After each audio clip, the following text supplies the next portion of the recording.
All right, so some community agreements that we like to set just for these workshops. Actively participate, using one mic, so making sure that we're not talking over to each other, respecting our each other's voices and opinions, be curious and ask questions. And if you feel so inclined to join us on camera, we would love to see your faces, but understand if you're eating or you're in a space where you're not able to pop on camera, that's okay too.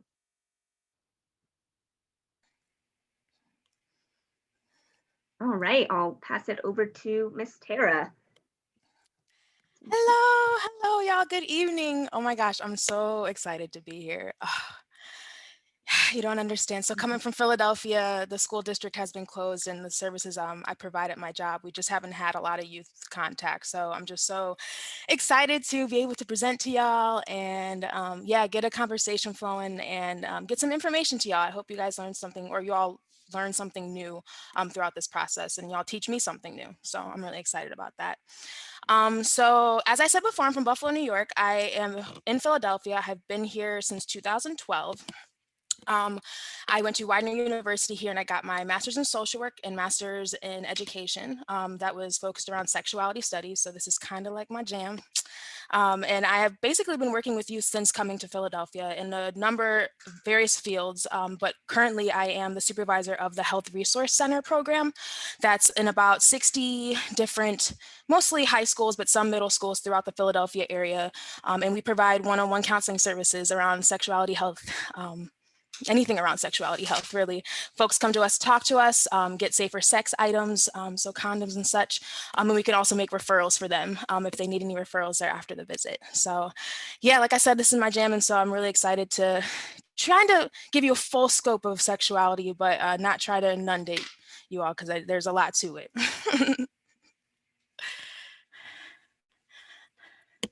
So I have made up some, whoopsies. Where's this at? Sorry, my screen just like, oh, don't know if I see the screen anymore. What happened there? 1 second. No matter how many Zooms I do, there's always something. Mercury is also in retrograde, so that's sure a thing. Is. There we go. Alrighty, perfect. And then I'll pass Sharon to you after this. All right, awesome. So yes, I passed along some predictions, assumptions, and disclaimers to Amelia to post for you all. So we'll start with predictions. Some topics you may hear tonight may be familiar to you. And some may be new. And some of them may bring up a number of different feelings like curiosity, uncomfortableness, happiness, awkwardness, all kinds of things. Those are just a few. And so any and all feelings you have are valid. If you need to take a step away, if things are kind of triggering in a way, please take time for yourself. If you want to explore more topics, please feel free to speak or also put it into the chat if you have any questions around it. But I'm hoping by the end of the session, you feel more connected and informed about your sexuality and the spectrum of different sexualities that there are in the world. So for assumptions, second, my screen is kind of covering assumptions here. Let me just move this. I can probably talk around it. So sexuality has been very stigmatized, right? We don't really talk about sex a lot in our everyday lives. Or maybe we do with certain people, right? And so, but within that, sex has definitely been stigmatized more so for the LGBTQIA community. And it has definitely been used as a weapon against those folks. And so we just want to honor those folks and respect those folks while honoring ourselves as well. Others are gonna have different thoughts and that's totally fine. That's actually really beautiful because we all think differently. We can all bring something different to the table. But we also just wanna make sure that we, are coming up with open minds, open hearts, and with no ill will. This information that I'm going to provide to you is going to strive to be inclusive, but I'm definitely not going to be including everything. This is also a great opportunity for you to teach me things. I am constantly learning about new things around sexuality. So that's another thing is you youth really bring all the new knowledge to folks. So I'm really excited to learn some more in this space, but I'm just putting that disclaimer out there. And yeah, although I'm the quote unquote professional in the room, y'all have just as much knowledge and wisdom to share as well. So this is a space where we're going to learn from one another. Participate in the ways you feel comfortable in doing so. You can come off mute, you can come off camera, love to see faces, but also understand definitely don't have to. And you can private message me if you'd like questions, if you don't want to ask them in the public space. You could private me the message and I can answer them publicly to everybody else. Or you can even private message me and be like, hey, I want you to answer this question, but just private message me back. And I will try to get to those by the end of the session. If not, I don't know, I'm gonna get to them. I'm gonna get to them by the end of the session, even if I gotta stay on a little longer. So yeah, that's it. All right. Awesome. Thank you for that. Oh, no And I'm problem. going to, you should be able to share. I think you have permission. Perfect. Whenever Okay. you're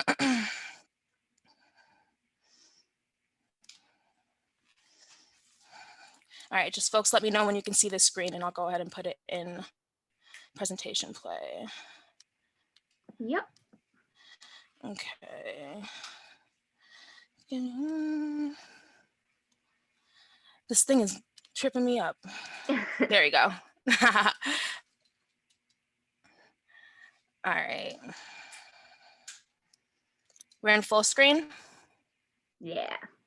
Perfect. Okay. I want to go back and see all the cute little things. I was trying to make it animated, but it didn't really do too much. So sexuality 101, y'all. I want to do an icebreaker. And so again, participate in how you'd like, either chat or take yourself off mute. And I would love to hear your names and how you pronounce them, your pronouns, and your grade. If you're not in school right now, you can tell me your profession. And I would love to hear one word you think about when you hear the word sex. And so I'll start. Oh, and the other thing is I want you to pass it to somebody. So pass it to someone else that's in the room. So I will start. So my name is Tara Brown. I use she, her, and her pronouns. I am a sexuality educator in Philly. I work at 2 high schools in North Philly. And one word I think about when I think about sex is possibilities. There's so many possibilities in the ways that we understand, learn, share things around sexuality that I think that it brings a lot of possibility. So I'm going to open this up again and I will pass it to, let's see. And yeah, you can go ahead and put things in chat too. So Isabella, I'll pass things to you.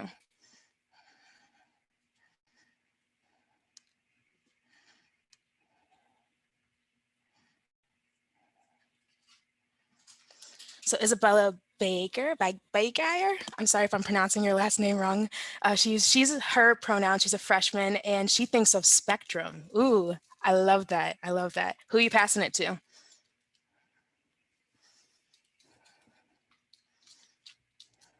Marissa, you're up. So either in the chat or take yourself off mute. You can tell us your name, pronouns, grade, or profession, and one word you think about when you think about sex. Okay, can you hear me? Yeah. Okay. Marissa, my pronouns are she, her. I'm a freshman at Niagara. And I don't mean to be rude when I say gross when I think about sex. I just personally don't think I want to do it. So that is totally fine. And I'm so happy that you shared that. Thank you. All right. Who would you like to pass it to? Oh, I'm sorry. Go ahead. Did you have something else to add to that? Yeah, I'll pass. I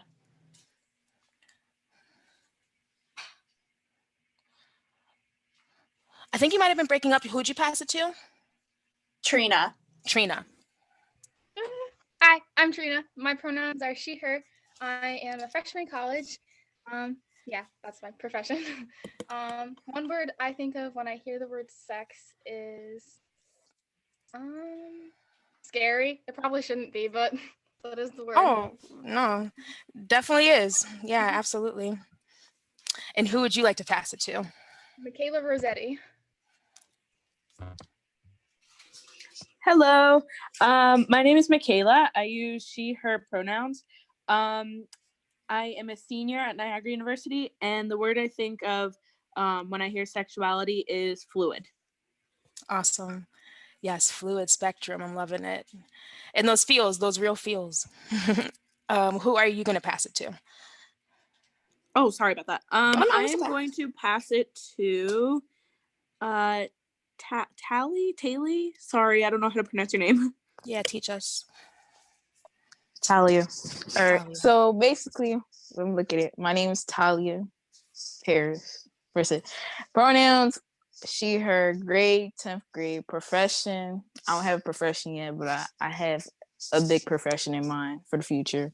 Okay. One word I think of for sex would definitely have to be gender, or actually the physical doing. So it's either the gender, because sex can be your gender, and then the actual physical reaction and stuff like that. Got you. Cool. Awesome. Thank you. And who are you passing it to? I'm passing it to I'm not sure. Yeah, you can pass it to Tay. Hi, my name is Tayani. I'll go by she, her. What I think about sex, I don't really got no thoughts about sex at all. Yeah. Awesome. Yeah, that's something that, yeah, sometimes it's such a big thing that you can't really pinpoint it down to one word. So thank you. Thank you, Tay. Who are you passing it off to?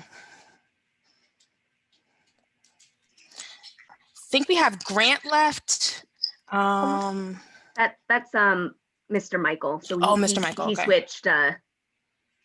switched Zooms. Got So you. Tay, you can pass it to me if you want. Okay, you can take it. Hi, all. I am Amelia, or Millie. I use she, her pronouns. I am sorry, Mr. Michael, I didn't mean to exclude you there. But Mr. Michael just threw into the chat. He, him, he's the youth program manager with Fab Youth Philly, and his word is powerful. Powerful. Yes. Thank you, Michael. So I'm Amelia. I use she, her pronouns. I am a bunch of different things, but a youth development professional. Recently relocated to Denver from Philly. One word that I think of is diverse. Yes, yes. Oh, such beautiful words to put together for such a complicated, complex, beautiful thing to talk about. So thank you, y'all. And I appreciate that. A lot of them seem very candid, and I really appreciate you sharing that with us. All right, so thank you for letting me hear your voices, y'all. So excited for the folks that are in the room. The next question, and people can answer if they want to, people don't have to answer if they don't want to in the chat and on voice. Where did you learn about sex? Where was the first place you learned about sex? Where do you learn about sex currently? Yeah, where do you learn about sex? I can start and say that I learned about sex from books. I feel like books was a big thing for me, finding out information on my own and trying to look into it myself. So various books. What about some other things? Other people, where did you learn about sex? I'll say my parents. Yep, your parents, for sure. Those first folks, kind of the first folks you tend to talk about these topics with, for sure. What about some others? I think I might see some stuff going off in the chat. Let's see. I learned it. Oh, perfect. That's a lot of stuff going off in the chat. So Amelia said friends. Yes, friends are, I definitely feel like that is a big source of information. And you just go to talk about friends, about relationships and all those things that kind of go along with it. School. Yep, school, health class, PE class sometimes, from other classes sometimes. And so school is definitely a big place where folks learn about sex. We have, I learned about it from watching Family Guy as a kid. Yes. TV. Yes, TV. Sometimes really good sources, sometimes not so good sources. And there's so many nuances that come with sex, and TV tends to talk about them all. So yes, TV media is a huge, huge thing. Yes, TB, absolutely. And my family computer. Oh, the genesis of a lot of exploring around sexuality for a lot of people. Yes, the family computer and friends. Michaela says, I don't think I ever really did. Small conservative town, probably movies and piecing it together. Yeah, exactly. Just kind of getting those glimpses and being like, guess that's how it is.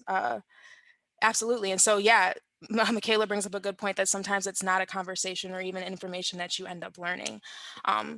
And so, yeah, all those people, all those places, all those spaces that you're learning about sex are valid, are really real. But there also is a lot of factual information about sex that folks don't necessarily come into contact with. And so I want to kind of talk to you about sexuality in its fullest spectrum. Thank you for participating in that, guys. Really got some great information from that. Just switch this slide.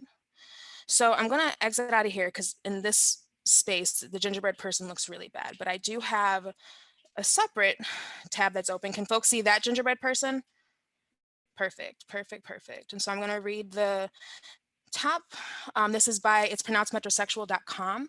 And this is the genderhead person version 3. And so they've gone through not one, but 2 and 3 different versions of this person. And so obviously sexuality has a lot of things that it encompasses and it continues to encompass. And so I'll read the beginning. Gender is one of those things that everyone thinks they understand, but most people don't. Like conception. Gender isn't binary, it's not either or. In many cases, it's both and. A bit of this, a dash of that. This tasty little guide is meant to be an appetizer for gender understanding. And it's okay if you're hungry for more. In fact, that's the idea. And so this is really setting the mood for you to create the plate, create the cookie as you want. And it is encompassing these 4 major components of what encompasses a person's sexuality, right? And so you have the top, you have your brain, which encompasses your identity. If you want to go over to, if we're looking over at the little chart to the side, it gauges it from womanness to manness, but we're also taking into consideration that in between that, there's a non-binary, neither woman or man.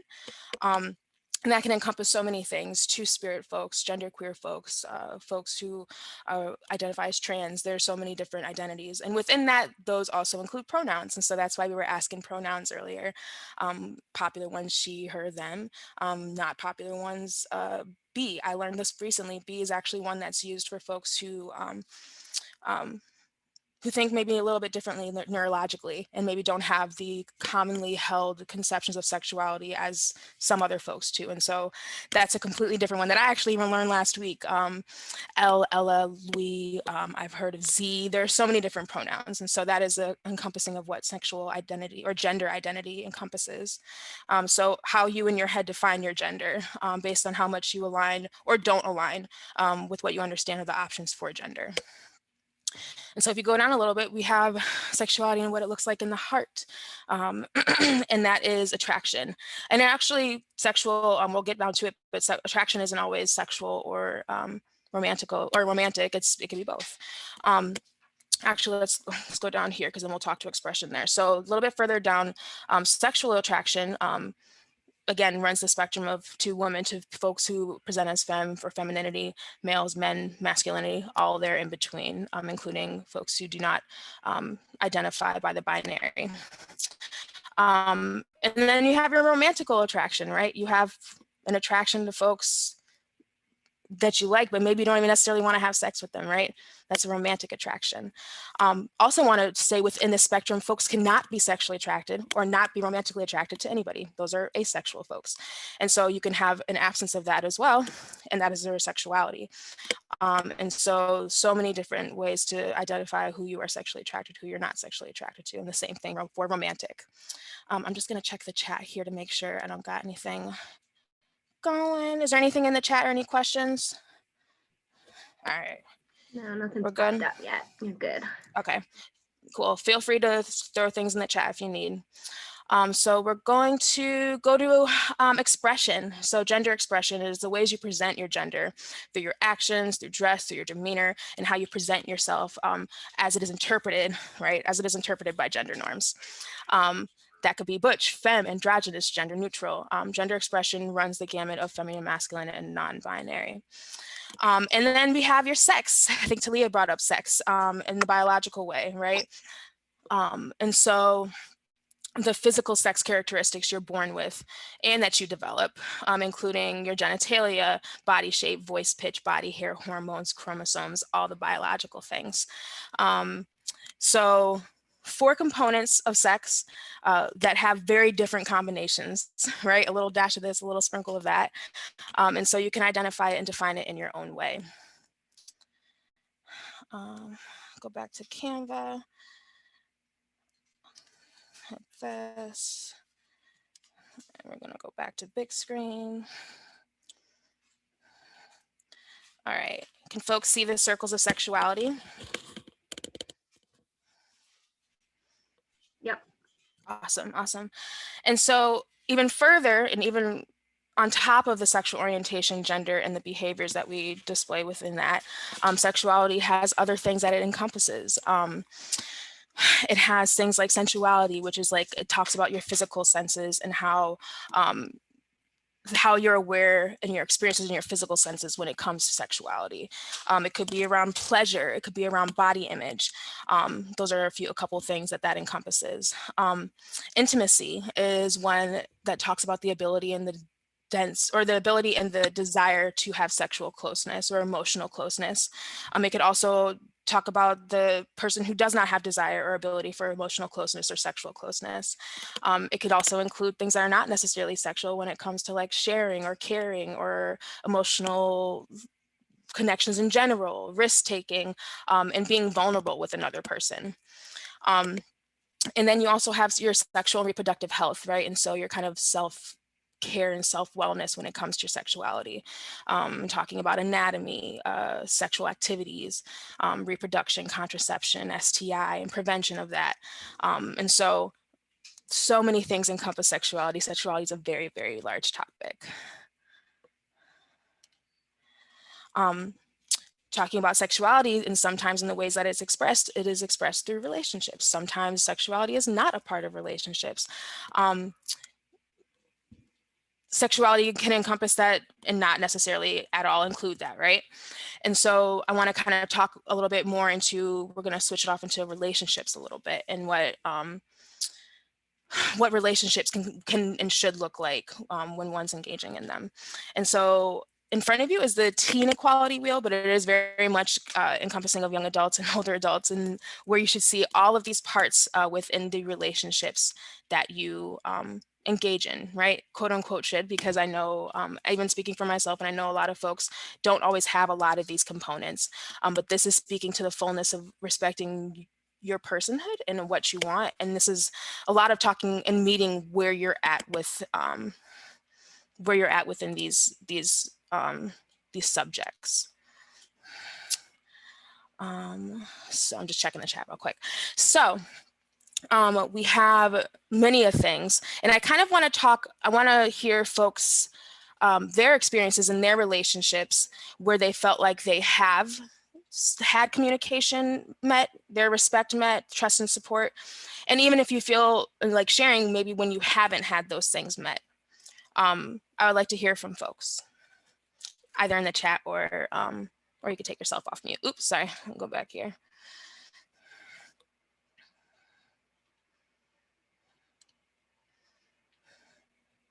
I can say, I'll speak for an example. I feel like sometimes power dynamics within my relationships have been something that has played out, right? And like maybe not necessarily there being a shared power, there being an over powering in some dynamics where it's not met, right? Which can definitely cause issues, can cause rifts. And since then, when having those experiences has been something that I've definitely wanted to try to make sure that's a top priority for me, right? Like not having it met before, wanting to make sure that it's met in my future relationships. And not even only my romantic relationships, y'all. Like we can talk about this in being friendship relationships, familial relationships. And so, yeah, tell me examples where these have been met and where they haven't been met. Is it all right if I go? Absolutely. So one that I can think of is like a feeling, like a sense of obligation. that, and like not just sexually, but like in just in general, I feel like I tend to spread myself thin or do things that I don't necessarily want to because I feel obligated to do those things. Yeah, and you're speaking to that really big B word. Do you know what I'm talking about? Boundaries, right? You're bringing up that's such a good topic to bring up within this, because boundaries aren't explicitly said within this wheel, but they're within every piece of this wheel in talking about boundaries. So Michaela, thank you for that. Yeah. Any others?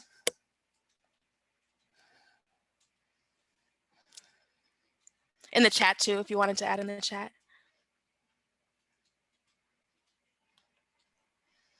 I can let folks think a little bit more into that. I would love to show you another wheel that encompasses maybe some of the negative dynamics that you would see within a relationship. Can folks see that screen? Yeah. Yeah, okay.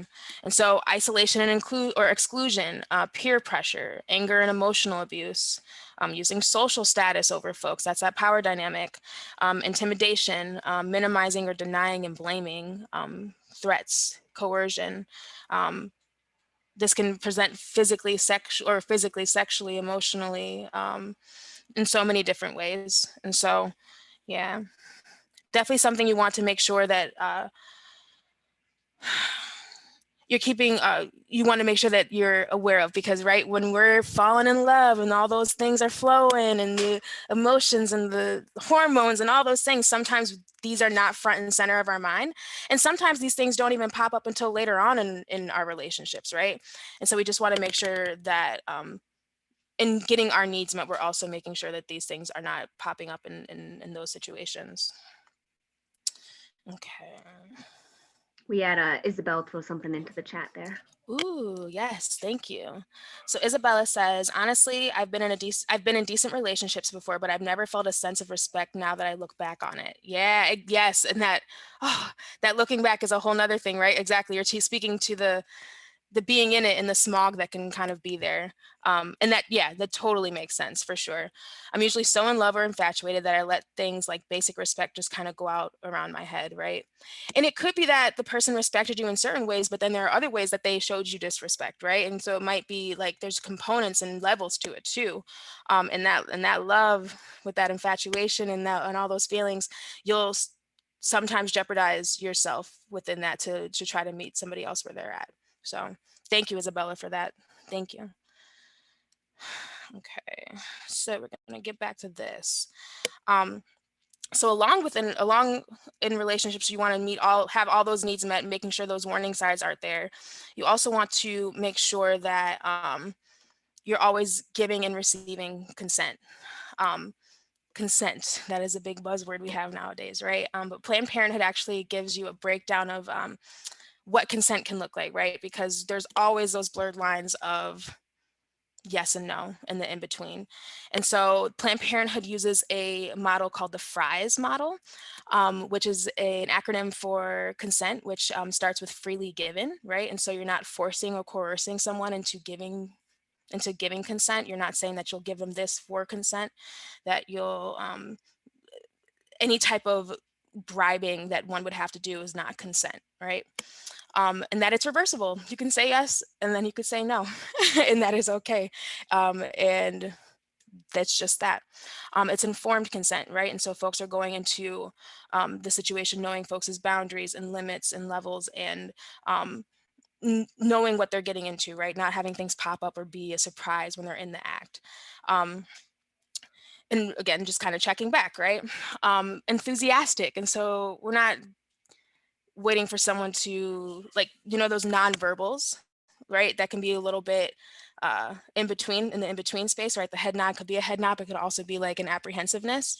And so you want someone to say yes, and yes, yes, yes, yes, yes, over again, right? And you want to be able to give that to someone in order for them to feel like that is also consent. And so also, and being very specific, talking about the informed thing again, right? And so making sure you know folks' boundaries and their triggers, right? Sexuality can bring up a lot of triggers for people. And so we want to make sure that we're respecting folks at that level. Consent is key. Yes, Trina, it is always key. And Michaela says that reversible one hits different. It absolutely does, because you can change your mind. Things can change, and you can not feel safe or comfortable in the space that you're in. And guess what? You can still be there and later then say yes. Like it's something that you should always feel comfortable and feel like you are freely, willingly engaging in that and not feeling forced to do so. So yeah, that definitely hits different. Alrighty. I want to talk a little bit about birth control. And so in the preface of birth control, we always think about it as something that prevents pregnancy. People use birth control for so many different things, for period regulation, to become more aware of their body, to have fun with their partners, right? They include barrier methods, not for sex acts that don't have anything to do with reproduction, right? And so I just want to preface that reproductive, like birth control is not just for heteronormative cis folks. It's for everybody. This is a simple diagram that talks about the effectiveness of various methods, the top being the most effective to the bottom. Effectiveness is great, but what I like to also say is that you should be comfortable with the contraception that you're using. You may not be comfortable with the most 99% effective contraception, but you are comfortable with the one that's 78%, and that is fine. It should be the one that you want to use and that you feel okay in using, and that you feel like it is in harmony with your body. A lot of these things include hormones or things that sometimes put our bodies out of whack. And so you want to make sure it is something that you gain knowledge on, that you are talking to your practitioner openly about these things and they're giving you information around it openly, and that you're keeping track and making sure that it's fitting with your body. Oops, we'll go back real quick. Michaela says that's such a good point, and one that I feel like isn't often talked about. Is it the one specifically talking about birth control and not just for pregnancy? Maybe that's what I'm thinking about. If it's not, then definitely tell me differently. But yeah, it definitely a very good point that birth control isn't just for birth control. Yeah, so the lesson of this is choose one that is going to work for you. Okay. And this is, if you look into your specific options, this is like a very bare minimum contraception diagram, right? All of these have very different side effects and ways that they become effective and waiting times and all these things. And so definitely look into your options. And I just wanted to kind of cover a brief little portion of this presentation. I wanted to talk about sex and technology because it is so big within the spaces we inhabit nowadays. I would say even more so now that we are in COVID times and everybody spends time inside the house on the computer, on their phones. And sex and technology is something like you cannot not encounter sex when you are engaging in sex technology. It's in social media. It is something that we find in pornography. It's in something that we even find within our own interactions when we talk about even like sexting, right? Huge, right? And so what we also want to make sure is that we're still incorporating all those things we talked about, right? Because just because it's so readily available, sometimes those things like consent and boundaries and all those other things go out the window, right? They still very much belong in the realm of technology and sex, right?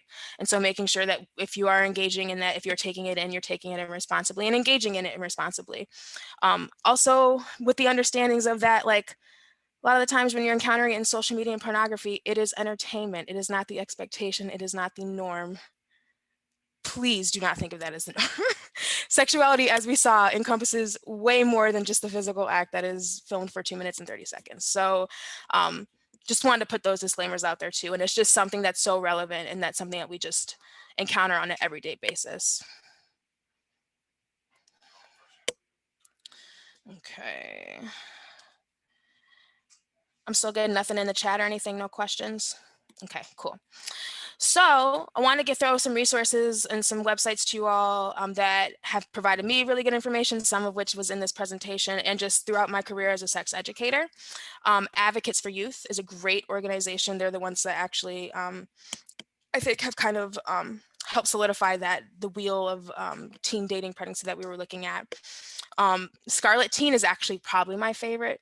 Although it says Scarlet Teen, it is very relevant for folks who are not only teens. I still reference it for in thinking about sexuality and sexuality topics. And their format is just so inviting, very easy to take in, so many different resources that are both posted by the website, but also posted by real folks like us. So it's kind of a space that we can also share together. And then good old Planned Parenthood. Folks, like, there's a lot of stuff with Planned Parenthood, but also they give out a lot of really great factual information, very accessible information online, and they're a lot of the times very accessible in folks' communities. There are a lot of Planned Parenthoods throughout the country. So that is that. I wanted to open up some time for questions, for comments. I know I kind of zoomed through stuff. If you want to go back and see things or talk about things a little bit more in depth, I'm definitely down for that. And also just provide folks information to reach out to me if they had any any questions after this presentation. So yeah, for the remaining time, I would love to hear any questions or comments. Hi, May Reed, I think that might be a new person. Hi. I have a question. Sure. Is there such thing as a bad boundary? Explain a little bit more to that. I would love to hear more. Well, I know in my past experience with relationships, Oh, sorry. no, Anytime I try okay. to introduce a boundary, it Mhm. comes across as being controlling, and that's not always necessarily the case. So, like, are there boundaries that are maybe stemming from control and not like a trigger or like just a preference or something like that? When I hear that, it just sounds like the person wasn't comfortable with your boundary and wasn't meeting you where you were at. I guess boundaries could be if they're enforcing some type of power and control to the other person in a weird controlling way, for sure that could be. But if it's something that, like, let's say I'm saying during these times I wouldn't want you to contact me because I'm working on this thing, right? People might be like, oh, that's kind of weird, you want me to contact you, but you're setting a boundary because you are that during that time you want to focus on something else. It's not hurting that other person, you're doing it to further yourself, right? I think in thinking about bad boundaries, it would be like if you're hurting that person or in a way. So I guess yes. But if it seems like it's more of a mismatch and that person not being able to respect your boundary, that's different. That's a great question, by the way, Trina. Thank you. Thank you for answering. Yeah, absolutely. What about some other ones?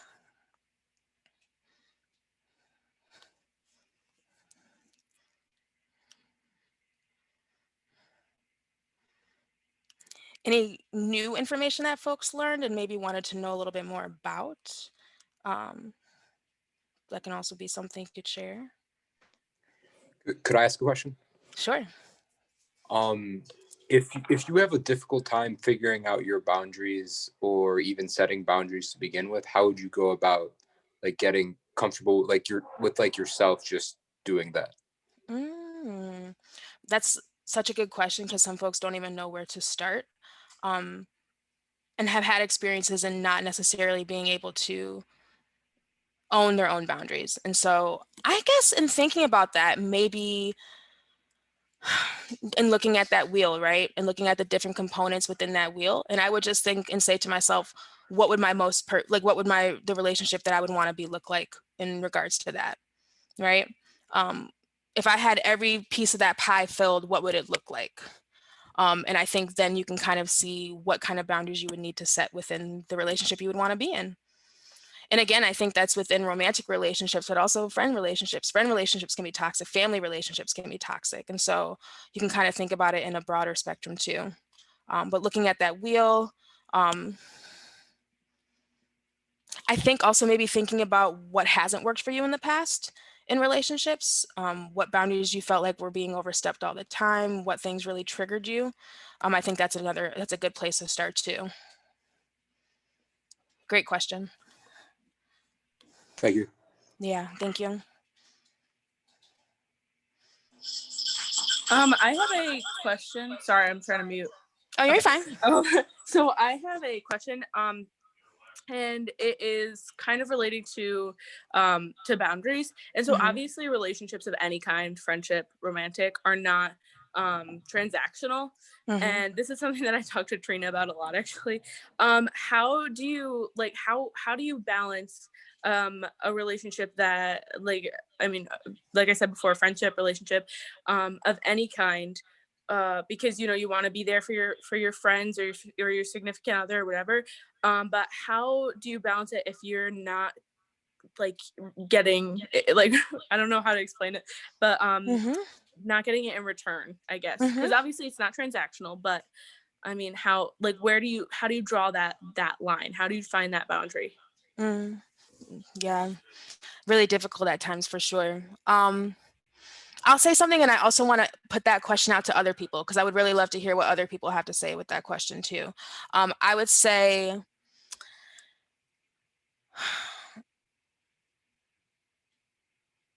and so I just want to make, for clarification purposes, you're saying that this person is overstepping the boundary all the time, and it's hard to also manage other things within your life, right? Like family life and other things that are going on.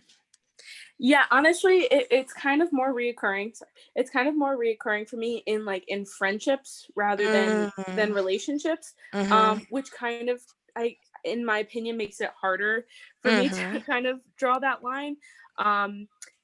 But yeah, so I mean, yes, I feel like when it happens, and I try to be very giving, try to like help people when they need and whatever. But for me, it's like a very fine line between like doing everything I can for a friend that needs my help and kind of feeling used in a relationship. Yeah, absolutely, right. Because I think you speak to like you can only provide so much, and then you still have to keep something for yourself to be able to provide for yourself, right?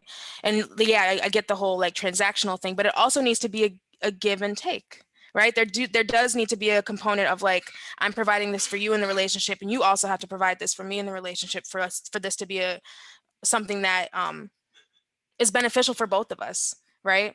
And you bring up the good point that sometimes those lines are way more blurred in a friendship, right?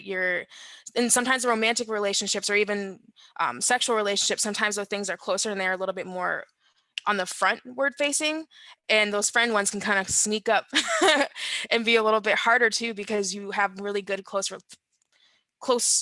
connections with these people and you don't want to hurt them, right? But I think we inevitably hurt people when boundaries are broken and we're hurt, and those things come out in other ways in our relationship, right? Like we end up being like passive aggressive in this way, or like we think about it, and then like it affects some other part of the relationship or other component of the relationship. So I think,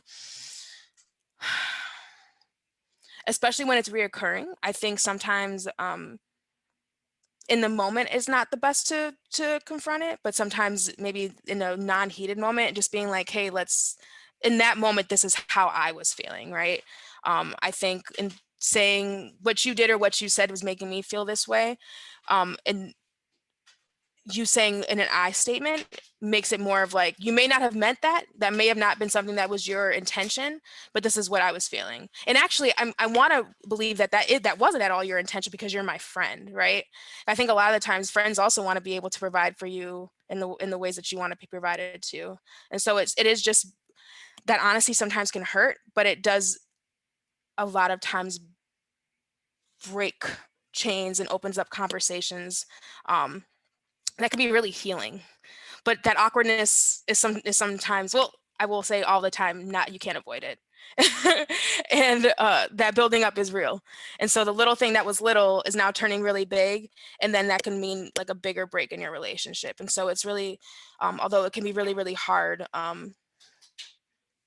talk about it in the ways that like, this is how I'm feeling, and I don't want to feel like this, because I feel like really happy and really great in all these other aspects of our relationship, but this is really not working for me. But that lengthy thing, I would love to hear what other folks think about that. That was really good advice. Thank you for that. I'm glad I hope it came together, because I felt like I was like, okay. What do others think about that? And so being able to stick to your own boundaries with friends, and be real in that situation.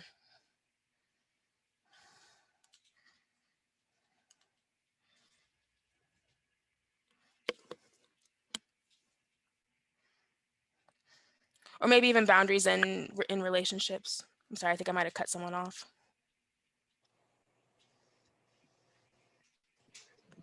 I do think like what Kayla was saying, that like with friends it's a lot harder than with relationships, because like with relationships it's like an automatic like, you know, give and take, but with your friends you want to like do everything you can to help them, but also like it can be emotionally draining and really hard to help them all the time, especially if you don't like, you know, see them every day. You know, it's a lot harder to do that, and sometimes like you want something back but you're afraid to ask because like if they're in need of something, like you don't want to put too much pressure on them either. So I feel like it's kind of like that as well. Yeah, absolutely. Not wanting to stir the pot or create pressure. You're just kind of like, oh, this is fine, and other aspects of our relationship are fine. But yeah, those other ways end up creeping up for sure. What about someone else? I find, especially with friendships, that I said this in my question, a lot of the times I feel like my boundaries are just like, I don't know if this is just me projecting or anything. Like it's just, I expect someone to be a decent human being and like meet me where I am. And I would much rather cut them off than explain to what I felt violated by. Mm.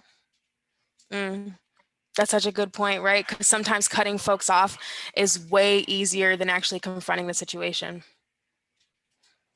A lot of the times, actually, it's easier than confronting the situation. But what I have also seen in me doing that in my life is that those things always end up coming back in other relationships or confronting me in other ways, because it is speaking to something that's going on with me as well.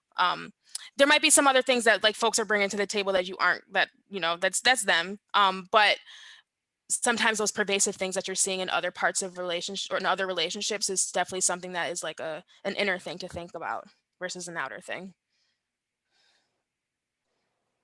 For sure.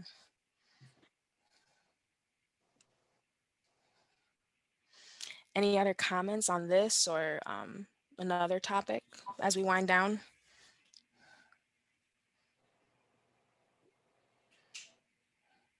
I've been loving the conversation and the feedback, and I'm loving that the it's revolving around friendships as too, like friendship and other relationships and all that too.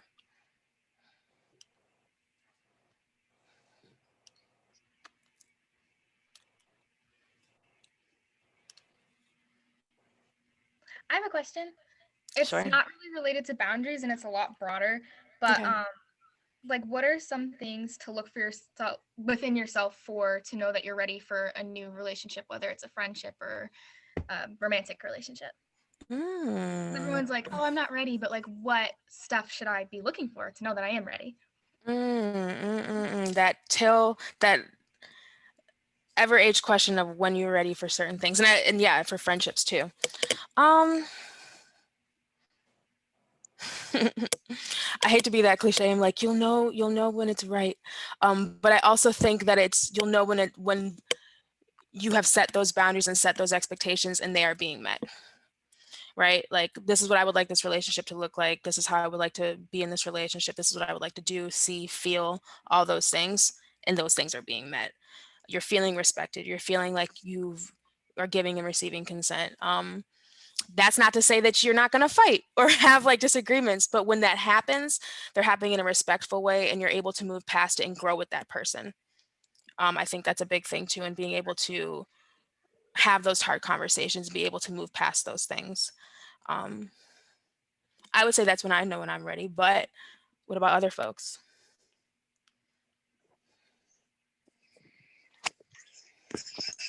I feel like kind of going off of that, because initially, like you said, like the first thing that came to mind was, oh, when you know, and then you said the same thing. But I feel like kind of like going off of that, when you're not scared of it anymore, like when it doesn't seem like something that's like scary or daunting, I feel like that's kind of when you know that you are ready. Because like when you know, sure, but like when you're able to think about it and not be intimidated or scared or like feel some type of negative emotion about it, if it just feels like another thing, then maybe you're ready.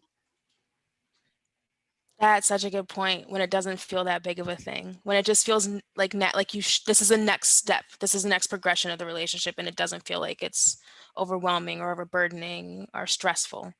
Yeah, really good point. Very good question.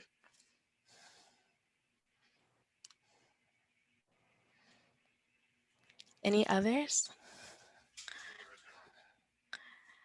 Hello to some of the new people that have joined us.